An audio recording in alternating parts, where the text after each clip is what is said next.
কতগুলি বিশেষ পয়েন্টের উপরে আমরা যদি ঠিক করে নিতে পারতাম এবং তার উপরে ঐক্যমত পোষণ করতাম, তাহলে কোনদিন সামরিক শাসন আসতো না এবং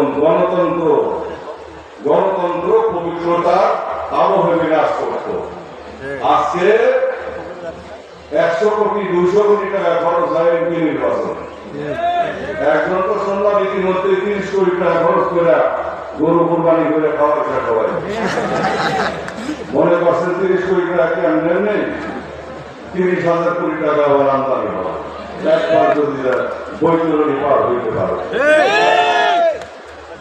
এরকম ভাবে দেশকে নিয়ে তামাশা করা হচ্ছে। 1% মানুষের হাতে 80% সম্পদ কুক্ষিগত আর 20% দিয়ে গরিবরা চলে। সামনে যেভাবে খাদ্য সংকট আসতেছে পৃথিবীতে, খাদ্য সংকট যেভাবে আসতেছে পৃথিবীতে এবং যে যুদ্ধাবস্থা বিরাজ করছে, বিশ্বযুদ্ধ তো হবেই, বিশ্বযুদ্ধ হবেই। আজ থেকে 3-4 বছর 5 বছর পরে বিশ্বযুদ্ধ লাগবে, উপমহাদেশের যুদ্ধ লাগবে, মধ্যপ্রাচ্যের যুদ্ধ লাগবে, তখন কি করা এগুলি নিয়ে আমরা চিন্তা করি।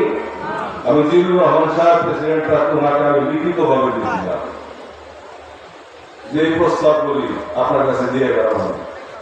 আমি পরবর্তীতে প্রকাশ্যে বলেছি দেশের পরিস্থিতি যে অবস্থার দিকে যাচ্ছে, যে আপত্তি ঘটনা আমার কাছে ভালো মনে হয় না। দেশকে বাঁচাতে হবে, জাতিকে বাঁচাতে হবে। 1% হাতে আমরা দেশবাসীকে জিম্মি থাকতে দিতে পারি না। আমরা 4,554 ইউনিয়ন পরিষদে 12টি সিটি কর্পোরেশন